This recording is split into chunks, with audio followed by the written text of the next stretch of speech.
ଏଇଭଳି ଗାୟକ ଗୋଟେ ଗୋଟେ ଯୁଗରେ ଜନ୍ମ ନିଅନ୍ତି। ଯଦି ତଦନ୍ତ ହେବାର ଅଛି, ତଦନ୍ତ ନେବାର ଅଛି, ପୁରା ପ୍ରଥମ ପର୍ଯ୍ୟାୟର ଯୋଉ ଘଟଣା ସବୁ ତା ଲାଇଫରେ ଘଟି ଆସିଛି, ପରିବାରଠୁ ଆରମ୍ଭ କରିକି ଶେଷରେ ସ୍ଲୋ ପଏଜନ ଭଳିଆ ଯୋଉ ଟର୍ଚର କୁହନ୍ତୁ, ମେଣ୍ଟାଲ ଟର୍ଚର କୁହନ୍ତୁ, ଭଲ ଭାବରେ ତଦନ୍ତ ହଉ। ଦେଖନ୍ତୁ, ବିଗତ 4-5 ଦିନ ହେଲା ମତେ ଅନେକ ୟୁଟ୍ୟୁବ ଚ୍ୟାନେଲ, ସୋସିଆଲ ମିଡିଆ ବାଲା ବି ମତେ ଫୋନ କରିକି ପଚାରିଛନ୍ତି, କିନ୍ତୁ ଏବେ ଯାଏ ବି ମୁଁ ଏତେ ଦୁଃଖୀ, ଏତେ ମ୍ରିୟମାଣ ଅଛି ତା ଯିବାକୁ ନେଇକି, ଯେ ମୋ ପାଟିରୁ କିଛି କୌଣସି ଶବ୍ଦ ହିଁ ତା ବିଷୟରେ ବାହାରିବା ପାଇଁ କଷ୍ଟ ହଉଛି ମତେ। ସେ ଏଭଳି ଗୋଟେ କଳାକାର ଥିଲା, ଗାୟକ ଥିଲା, ଯେ କି ସେ ମା ପେଟରୁ ହିଁ ସେ କଳାକାର ବା ଗାୟକ ହେଇକି ଜନ୍ମ ହେଇଥିଲା ମୁଁ ଭାବୁଛି। ଆଉ ଏତେ ଶୀଘ୍ର ସେ ଉଠିଲା, ଏତେ ନାଁ କଲା, ଯେ ଓଡ଼ିଶାରେ ଗୋଟେ ଭଲ ସିଙ୍ଗର ଆମ ସଙ୍ଗୀତ ଜଗତକୁ ସେ ଫିଲ୍ମ ପାଇଁ ହଉ ବା ୟୁଟ୍ୟୁବ ଚ୍ୟାନେଲ ପାଇଁ ହଉ, ତା ପାଇଁ ହଜାର ହଜାର ୟୁଟ୍ୟୁବ ଚ୍ୟାନେଲ ପ୍ରୋଡ୍ୟୁସର ଆଜି ବ୍ୟାକଫୁଟ ଅବସ୍ଥାରେ ଅଛନ୍ତି।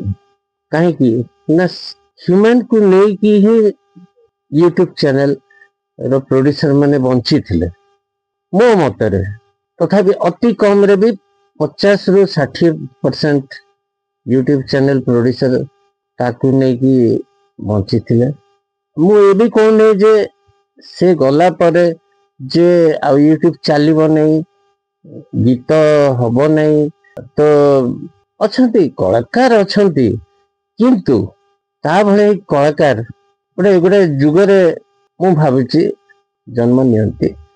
ମୁଁ ଏତିକି କହିବି, ମୁଁ ଅନେକ କଥା ଶୁଣୁଛି, ଅନେକ ତର୍କ ବିତର୍କ ସୋସିଆଲ ମିଡିଆରେ ଶୁଣୁଛି, କିନ୍ତୁ ସେଗୁଡା ଶୁଣିଲେ ମତେ କଷ୍ଟ ଲାଗୁଛି। ତ ମୁଁ ନିଶ୍ଚିତରେ ଚାହିଁବି ଯେ ଯାହା ବି ତା ସହିତ ଘଟିଛି ତାକୁ ନ୍ୟାୟ ମିଳୁ, ଆଉ ଦୋଷୀଙ୍କୁ ଫାଇନାଲି ଶାସ୍ତି ମିଳୁ।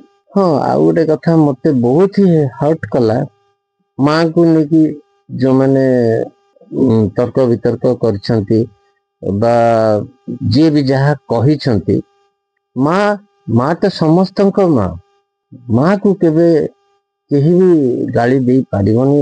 ଆଉ ଯଦି ବି ଦେଇଛି ବା ଦିଏ, ତାଠୁ ବଡ ପାପି କେହି ଦୁନିଆରେ ନାହିଁ। ମୁଁ ଯେତେବେଳେ ହ୍ୟୁମାନ ସାଗରକୁ ଜାଣିଲି, ସେଇ ସମୟରେ ମୁଁ ଜଷ୍ଟ ମୋର ମୋ ସଙ୍ଗୀତ କ୍ୟାରିୟରର, ମ୍ୟୁଜିକ କ୍ୟାରିୟରର ସେକେଣ୍ଡ ଇନିଂସଟା ମୁଁ ଆରମ୍ଭ କରିବା ପାଇଁ ଯାଉଥିଲି। କାହିଁକିନା ତା ପୂର୍ବରୁ ମୁଁ 10 ବର୍ଷ ପ୍ରାୟ ମୁମ୍ବାଇରେ ଥିଲି। ଆସିଲା ପରେ ମୋର କିଛି ପାଖ ଲୋକ, ବନ୍ଧୁ ମାନେ, ସେମାନେ ତା ବିଷୟରେ କହିଲେ, ଇଏ ପିଲାଟି ବର୍ତ୍ତମାନ ଗୋଟେ ରାଇଜିଂ ଷ୍ଟାର ଭଳିଆ ଉଠି ଆସୁଛି, ଆପଣ ଗୋଟେ ଚ୍ୟାନେଲ କରନ୍ତୁ, ଆଉ ତାର ଗୀତ ଆପଣ ତା ଦ୍ୱାରା ଗୀତ ରେକର୍ଡ କରାନ୍ତୁ। ତ ମୁଁ ପ୍ରଥମ ଗୀତ ଯୋଉଟା କଲି, ସେଇଟା 2-3 ଦିନ ଭିତରେ ମିଲିୟନ ହେଇଗଲା। ତାପରେ ଆଉ ଗୋଟେ ଚ୍ୟାନେଲ ପାଇଁ ମତେ ଅଫର ଆସିଲା। ସେ ଚ୍ୟାନେଲର ଗୀତ ଯେତେବେଳେ ରେକର୍ଡିଂ ଆମେ କଲୁ, ସେ ଗୋଟେ ଦିନରେ ମିଲିୟନ ହେଇଗଲା। ମୋ ଲଭର ଦେଇଛି ଖବର, ଆପଣମାନେ ଦେଖିଥିବେ, ଶୁଣିଥିବେ, ଗୋଟିଏ ଦିନରେ ମିଲିୟନ ହେଇଗଲା।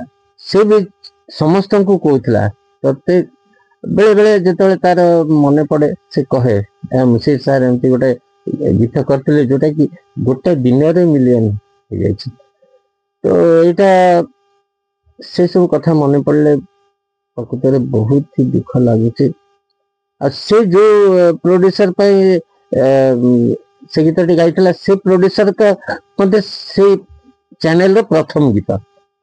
ଭାବିକି ଦେଖନ୍ତୁ, ସେ କଣ, ସେ ନିଜେ ବି ଜାଣିନଥିଲା ଯେ ମୁଁ ଏମିତି ଗୋଟେ କଳାକାର ବା ଗାୟକ, ସେ ନିଜେ ବି ଜାଣିନଥିଲା। ଏଟା କେବଳ ଭଗବାନଙ୍କ ଆଶୀର୍ବାଦ ତା ଉପରେ ଥିଲା। ମୁଁ ଯୋଉଟା କହିଲି, ଏଇଭଳି ଗାୟକ ଗୋଟେ ଗୋଟେ ଯୁଗରେ ଜନ୍ମ ନିଅନ୍ତି।